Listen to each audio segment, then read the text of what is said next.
Assalamualaikum warahmatullahi wabarakatuh. Bagaimana kabarnya anak-anak? Apakah kalian sehat? Alhamdulillah kalau misalnya kalian dalam keadaan sehat walafiat. Sebelum kita belajar, marilah kita berdoa dulu. Berdoa mulai.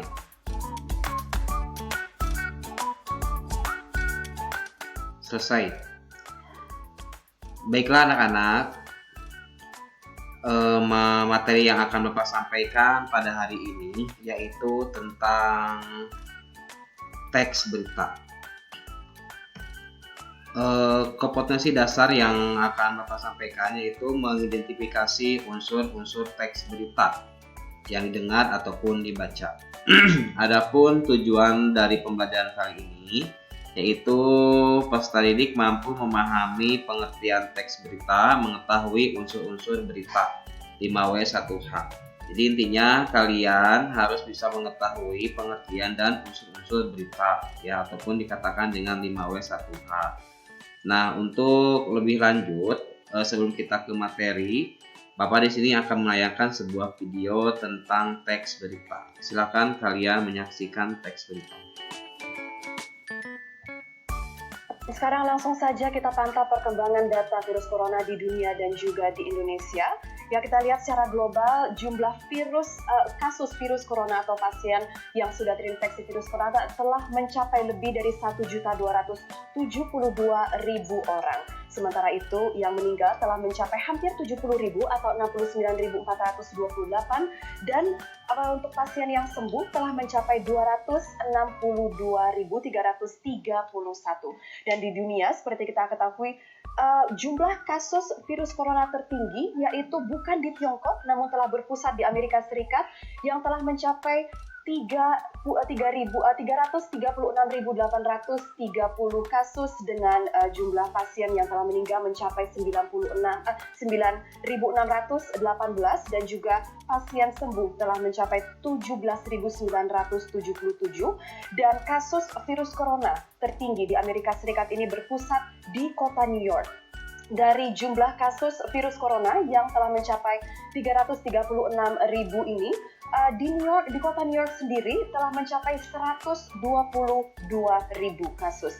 Sementara itu sekarang kita berpindah ke ground zero virus corona, yaitu yang berada di Tiongkok. Di Tiongkok sendiri kasus virus corona telah mencapai 81.708 dengan pasien meninggal mencapai 3.331 dan pasien sembuh telah mencapai 77.000 orang lebih. Ya, sementara sekarang kita akan berpindah ke Indonesia. Saat ini di dalam negeri sendiri kasus virus corona telah mencapai 2.273 dengan pasien meninggal mencapai 198 orang dan pasien sembuh telah mencapai 164. Sekarang kita akan melihat detail dari perkembangan kasus virus corona total kasus COVID-19 di Indonesia ini seperti tadi kita sudah menyatakan hingga 5 April 2020 telah mencapai 2.273 dengan total kasus baru mencapai 181 untuk kasus baru COVID-19 per harinya. Bisa kita lihat ya, kasus baru virus corona ini telah meningkat sejak diadakannya rapid test virus corona di sekitar pertengahan Maret atau sejak 20 Maret 2020. Sementara itu total pasien yang meninggal akibat virus corona telah mencapai 198 dan juga jumlah kematian pasien COVID-19 per harinya hingga 5 April ini mencapai 7 orang.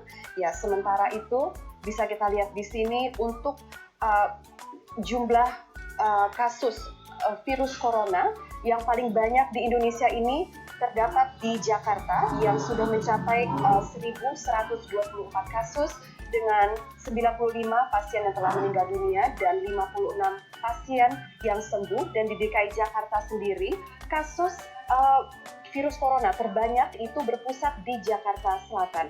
Sementara itu sekarang kita lihat perkembangan di Banten. Peta sebaran kasus COVID-19 di Banten ini kasusnya telah mencapai 170 dengan pasien yang meninggal mencapai 14 dan pasien yang sembuh 7 orang. Sementara itu kita lihat ke Jawa Barat dengan kasus 252, yang pasien yang telah meninggal dunia mencapai 28 dan juga pasien yang sembuh mencapai 12 orang. Ya, sekian dari perkembangan COVID-19 global dan juga di Indonesia. Nah, itu adalah sebuah berita ya yang menyajikan tentang peta persebaran yang ada di seluruh dunia. Nah, Sekarang anak-anak, langsung saja untuk selanjutnya, nah di sini Bapak akan menjelaskan mengenai pengertian berita. Teks berita ataupun berita itu adalah teks yang melaporkan kejadian, peristiwa atau informasi yang mengenai sesuatu yang telah atau sedang terjadi. Nah, ini ciri-ciri berita itu menarik, terkini atau aktual, terpercaya, terfaktual, diterima di masyarakat, jelas, kalimatnya sederhana, segera disampaikan.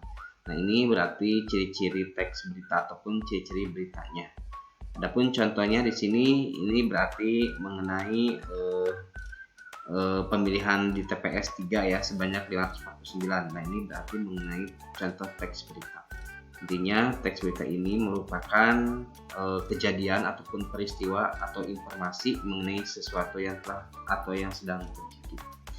Adapun unsur-unsur berita tersebut, nah di sini dikatakan dengan adik simba ya. Adik simba di sini berarti A-nya apa, D-nya di mana, K-nya kapan, C-nya siapa, M-nya mengapa, dan B-nya bagaimana.